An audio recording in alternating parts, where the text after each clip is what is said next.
जय श्री सीताराम जी, जय श्री राधे कृष्णा जी।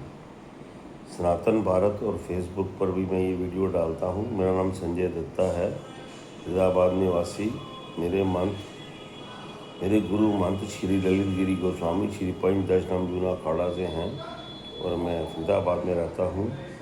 और मैं विगत कुछ वर्षों से कथा भी कर रहा हूँ और जो कि मैंने शुरुआत मेरी बरादरी के ही मोहियाल बरादरी है हमारी, जिसमें 7 जातियाँ आती हैं: दत्ता, छिब्बर, मोहन, बाली, वैद, लोभ, मुआर। कोई बख्शी, कोई मेहता, कोई रजादा भी खिलवाता है इसमें अपने आप को।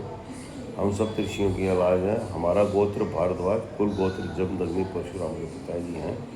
तो मेरे को मेरी बरादरी मोहियाल बरादरी ने बोला कि अपने यहाँ से भी कथा करो। हमारे अध्यक्ष रमेश दत्ता जी हैं यहाँ फरीदाबाद मोहियाल सभा के। तो मेरे को सौभाग्य प्राप्त हुआ। उसके बाद भी मैं कथा कई जगह करने जाता हूँ, लेकिन मैं निःशुल्क करता हूँ क्योंकि जीवन यापन के लिए प्रभु ने मेरे को रेलवे में कुछ कंपनियाँ मेरे साथ जोड़ी हुई हैं, जिनसे मेरा जीवन यापन हो जाता है। किसी ने कभी भी कथा प्रसंग करानी हो तो बिल्कुल निःशुल्क है। मैं अपना नंबर लिख कर भेजता हूँ और सनातन का प्रचार करने में मेरे को बहुत अच्छा लगता है। मैं अपने आप को सौभाग्यशाली समझता हूँ कि प्रभु ने जो मेरे को साधु संतों के पास जाना होता है अपने गुरु जी के साथ, तो बहुत कुछ सीखा है मैंने और उस ज्ञान को मैं आगे करने की कोशिश कर रहा हूँ। और एक सनातन में हम पैदा हुए हैं, हमारे लिए बहुत बड़े गर्व की बात है। मैं जाति पात को नहीं मानता, लेकिन फिर भी ब्राह्मण कुल में पैदा हुआ हूँ तो उसको ज़रूर सोचता हूँ कि प्रभु ने किसी न किसी कार्य के लिए ज़रूर चुना होता है सबको। और सनातन से ही सब कुछ दुनिया को मिला है, किसी को कहीं से कुछ नहीं मिला। धर्म एक सनातन है, बाकी सब पंथ हैं, संत हुए हैं, सब ने पंथ बनाए हैं, अच्छा काम किया, किसी ने कोई बुरा काम नहीं किया और सब ने अच्छी शिक्षा दी है। हम उसको किस रूप में ग्रहण करते हैं ये हमारे पर निर्भर करता है। इस बार भी 17 जून तारीख फिक्स है। हर साल 17 जून से मोहियाल भवन फरीदाबाद 125/5 निश्चय नाट बांके बिहारी मंदिर के बिल्कुल ठीक सामने NIT फरीदाबाद रेलवे रोड पे होगी। 17 से 23 जून तक शाम 4 से 7 बजे श्री 7 दिन की हनुमत राम जी की कथा और 8वें दिन 10 बजे सुबह हवन है। भंडारा रोज़ कथा के बाद जितने भी लोग वहाँ पर होंगे उनकी व्यवस्था है, हमने नहीं, प्रभु ने की है। और हवन वाले दिन भी भंडारा होगा हवन के बाद। और कुछ प्रसंग मेरे को आज ध्यान में आए हैं, छोटे छोटे 2, तो मैं ज़रूर बताना चाहूँगा आपको, क्योंकि सनातन का प्रचार हमें ज़रूर करना चाहिए। और दुनिया को मैंने पहले ही बताया कि सब कुछ जो दिया है सनातन ने ही दिया है। ये जितने हमारे हवाई जहाज बने ये सब सनातन ने ही बनाए हैं।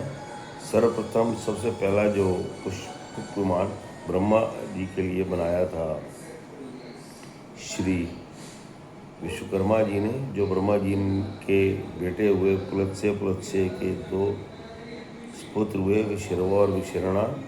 विशर्वा के पुत्र हुए रावण,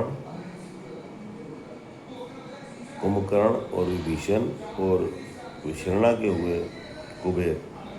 तो ब्रह्मा जी ने जब पुलत्स्य द्वारा विशरणा के पास, विशरणा द्वारा कुबेर के पास गया, लेकिन रावण ने बलशाली होने के नाते कुबेर से अपने चाचा के पुत्र थे उनके लंका भी ले ली सोने की और पुष्पक विमान भी ले लिया। और उस पुष्पक विमान में इतनी खूबियाँ थी, जो तकनीक इतनी तकनीक से संपूर्ण था कि वो तकनीक आज भी किसी हवाई जहाज में नहीं है। उसमें जितने व्यक्तियों ने बैठना होता था उतना बड़ा होता था और जितनों ने जाना होता था उतना बड़ा या छोटा हो जाता था। तो एक समय ऐसा आया जब राम रावण जी का युद्ध खत्म हो गया, तो राम जी को अयोध्या बहुत जल्दी पहुंचना था। तो उन्होंने विभीषण जी से पुष्पक विमान मंगवाया, हनुमान जी को बोला कि उनसे आज्ञा लेकर आओ, और वो गए। लेकिन उस समय बताते हैं कि उस विमान में इतने लोग बैठ कर गए कि मैंने एक संत द्वारा तो यहाँ तक सुना है, क्योंकि संतों द्वारा सुनी बात कभी गलत नहीं होती।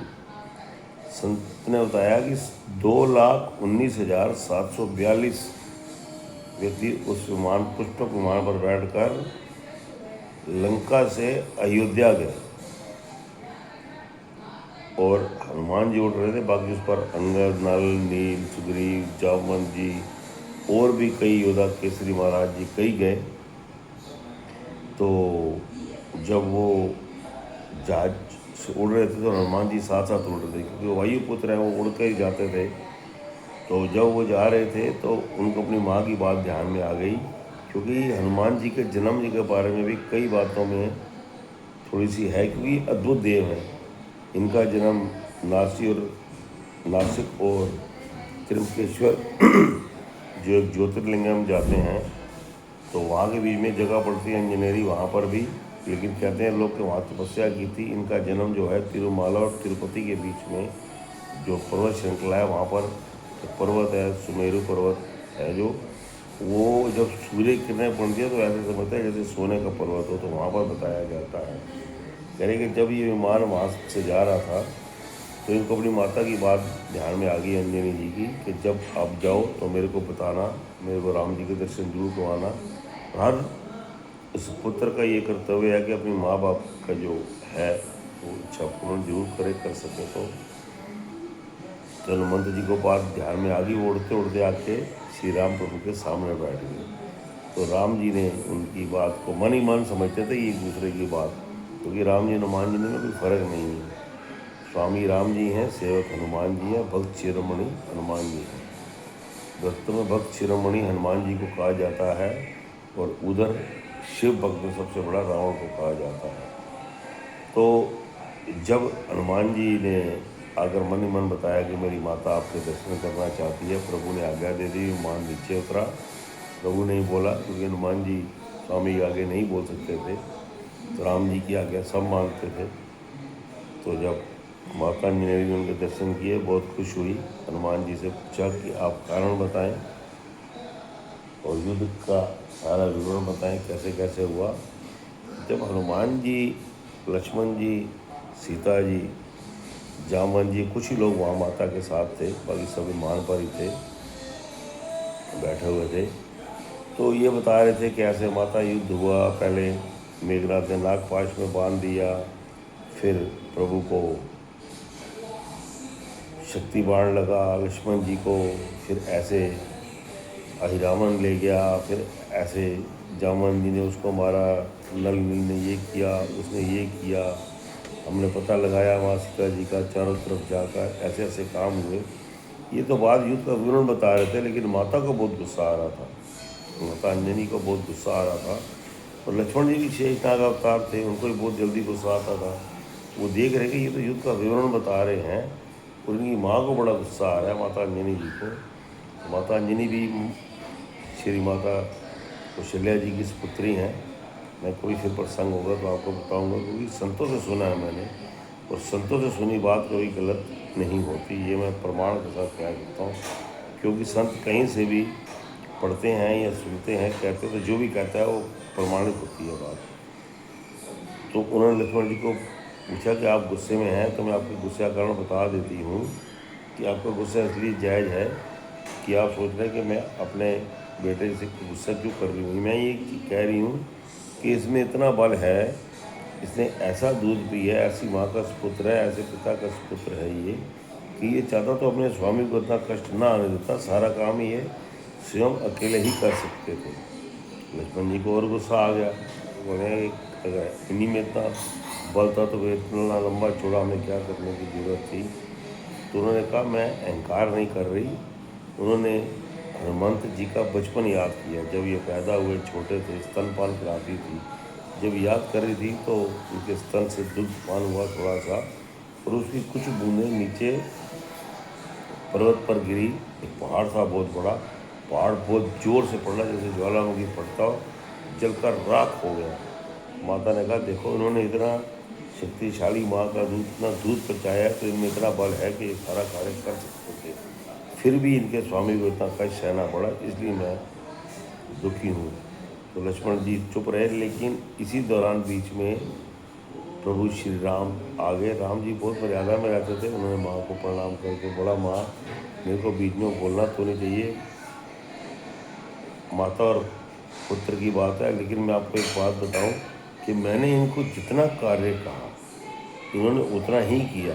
वो जितना कार्य कहा जाए उतना ही करना चाहिए दास को। और हर चीज़ के ऊपर, चाहे वो धन हो, चाहे ताकत हो, शारीरिक बल हो, या कोई सुंदरता का हो, या कोई अपने ज्ञानी होने का हो, ये अहंकार जिसमें आता है तो उसका फिर काम खराब हो जाता है। और ये जैसे रावण को उसके बल का अहंकार आ गया था, तपस्या का अहंकार आ गया था, उसको ये पतन का कारण बना। इसीलिए हर चीज़ को 10 सत्व के अंदर, 10 सत्व के नीचे होना चाहिए। इसीलिए इन्होंने 10 सत्व स्वीकार करते हुए जो मैंने इनको कहा, इन्होंने वो कार्य किया और संपूर्ण बहुत अच्छे तरीके से किया। इसीलिए मैंने कहा भी है कि कपि के ऋण से, इसके ऋण से मैं कभी उत्तीर्ण नहीं हो सकता, इनका ऋण मैं कभी नहीं उतार सकता। और सबको तसल्ली हुई, इन्होंने आज्ञा ली और ये वापस चल पड़े अपने पुष्प विमान से। वहाँ प्रयागराज के पास पहुँचे तो माता सीता जी ने भी मन्नत मानी हुई थी कि हम सुरक्षित आ जाएंगे, तो यहाँ मैं माँ गंगा मैया की पूजा करूँगी। इतने में श्री राम जी ने हनुमान जी को बोला कि आप जाइए, भरत मेरे वियोग में अपने प्राण त्याग देगा, बहुत मुश्किल होगा, उनको बता दीजिए कि हम आ रहे हैं, मैं अपने दोस्त निषाद राज के यहाँ रुकूँगा, माता सीता अपनी पूजा कर ले। ये गए वहाँ भरत जी से मिले, फिर अगले दिन सब वहाँ पहुँचे, मिले, सब हुआ, राम जी का राज तिलक हो गया। अब राम जी का जब राज तिलक हो गया तो तीनों जो थी कैकेयी, सुमित्रा जी और माता कौशल्या जी, ये सब भी दरबार में बैठते थे। तो एक दिन, काफ़ी दिन हो गए इन सबको वहाँ रहते हुए, राज तिलक होने के बाद भी, तो कौशल्या जी और तीनों माताओं के बीच में, कैकेयी जी, कौशल्या जी और सुमित्रा जी के बीच में बात हुई कि श्री राम जी को बोलना चाहिए सबको कि अब अपने अपने घरों को जाएं, ये नहीं कि यहाँ में इनका रहना भारी लग रहा है। जैसे सुग्रीव जी का राज्य है, और भी ऐसे महाराज केसरी हैं, सबका राज्य है, तो जितने वानर हैं इनके भी अपने घर परिवार हैं, संतानें हैं, तो ये जाकर अपने उनको देखें। यहाँ तो ये आनंद में है, इनको ध्यान में नहीं आ रहा, लेकिन पीछे परिवार में व्यक्ति ना हो तो क्या हालत होती है ये पता होता है। और जिस राजा में राज्य ना हो तो उसका क्या हाल होता है ये भी सबको पता होता है। तो उन्होंने राम जी को बताया कि राम, आप क्योंकि बेटा जो मर्जी हो, चाहे अवतार हो, चाहे राजा बन जाए, माँ के लिए सुपुत्र ही रहता है। बोले पुत्र बेटा राम, आप इनको बोलो जाने के लिए धीरे धीरे, लेकिन ऐसे बोलना कि इनको बुरा भी ना लगे। लेकिन राम जी को ध्यान में आया कि जामवंत जी सबसे समझदार व्यक्ति हैं। जामवंत जी के बारे में मैं कभी आपको बताऊंगा, उनके बल की भी कभी कोई सीमा नहीं है। वो सतयुग से लेकर और द्वापर तक उनका जिक्र आया है, उनको भी शायद चिरंजीवियों में माना जाता है। और उन्होंने जामवंत जी को बुलाया और सारी बात बताई। जामवंत जी ने कहा ठीक है। जामवंत जी ने सबको समझाया, सब मान गए, लेकिन माना कौन नहीं है? एक हनुमान जी। दुनिया चले ना श्री राम के बिना, राम जी चले ना हनुमान के बिना। ये भी कहते हैं कई संत कि राम जी रहे ना हनुमान के बिना, और हनुमान जी रहे ना श्री राम के बिना। तो राम जी नहीं माने। वापस जब दरबार खत्म हुआ तो आ गए, माता कौशल्या से बात हुई। कौशल्या जी ने कहा कोई बात नहीं, कल दरबार में इसकी फिर चर्चा करते हैं। तो तीनों माताओं ने आपस में विचार विमर्श किया, सुबह राज दरबार लगा, बैठे। तो फिर माता कौशल्या ने एक बहुत बड़ी बात कही कि पहले हुए 4 भाई, राम लखन भरत शत्रुघ्न। पहले हुए 4 भाई, सुनने वाली बात है, पहले हुए 4 भाई राम लखन भरत शत्रुघ्न। अब रामचंद्र जी, श्री रामचंद्र जी राजा हुए। अब श्री रामचंद्र जी राजा हुए, भरत लखन शत्रुघ्न हनुमत, अब हुए ये 4 भाई वापस। श्री रामचंद्र जी अब राजा बने, लखन भरत शत्रुघ्न हनुमत, अब ये हुए 4 भाई। तो आज से हनुमान जी भाई हैं और ये यहीं ही रहेंगे। तो इस प्रकार राम जी हनुमान जी के साथ ही रहे सदैव, जब तक कि हनुमंत जी को पृथ्वी पर रहने के लिए राम जी ने नहीं कहा। जब वो वैकुंठ धाम को जाने लगे तो हनुमान जी उनके साथ ही रहे। हनुमान जी अष्ट अमर में एक हैं, और अष्ट अमर जो हैं वो 8 जो अमर हैं उनमें हनुमान जी, परशुराम जी और भीषण जी, अश्वत्थामा, गुरु कृपाचार्य जी, महर्षि वेदव्यास जी, ऋषि मार्कंडेय जी और राजा बलिचंद्र जी। कभी इनके बारे में भी मैं होगा तो आपको जरूर बताऊंगा।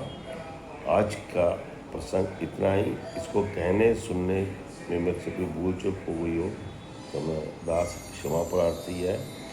और इसको आप जितना आगे शेयर करेंगे और सब्सक्राइब करेंगे मेरे को हौसला मिलेगा। तो किसी ने मैंने पहले भी कहा है कि कथा प्रसंग करवानी है तो मैं निःशुल्क करता हूँ। मैं अपने दोनों नंबर लिख कर भेजता हूँ, क्योंकि हमें आपने सनातन का प्रचार करना है। जैसे मैंने बताया कि वायुयान हवाई जहाज सबसे पहले हमारे यहीं से बना था। ब्रह्मा जी के बाद बनाए थे ऋषि भारद्वाज जी ने। एक यत्र सर्वत्र यंत्र आता है, उन्होंने बहुत विमान बनाए, यात्री विमान भी और लड़ाकू विमान भी। कभी आप सर्च करके देखना। तो यही शब्दों के साथ अपनी वाणी को विराम दूंगा। उसको फेसबुक पर भी डालूंगा वीडियो को, आप आगे लाइक शेयर ज़रूर करें। और सनातन भारत यूट्यूब चैनल में भी डालूंगा, उसमें भी आप सब्सक्राइब जरूर करें। मेरी पिछली वीडियो भी आप देख सकते हैं। और कोई कथा प्रसंग कुछ भी राम तीर्थ मानस और हनुमान कथा में मेरे को विशेष रुचि रहती है। तो दास बिल्कुल आपके लिए हाजिर है और निःशुल्क, क्योंकि मेरे को सनातन का प्रचार निःशुल्क करना है। मेरे को जीवन यापन के लिए प्रभु ने रेलवे में थोड़ा सा काम दे रखा है, कुछ कंपनियां मेरे साथ जुड़ी हुई हैं, तो वहाँ से मेरा बहुत अच्छा जीवन यापन होता है। और प्रभु ने मेरे को ये सौभाग्य प्राप्त दिया है कि मैं इसका वर्णन कर सकूँ, अपने प्रभु का सनातन का प्रचार कर सकूँ। जय श्री सीताराम जी, जय श्री राधे कृष्ण जी। बोलो हनुमान जी महाराज की जय।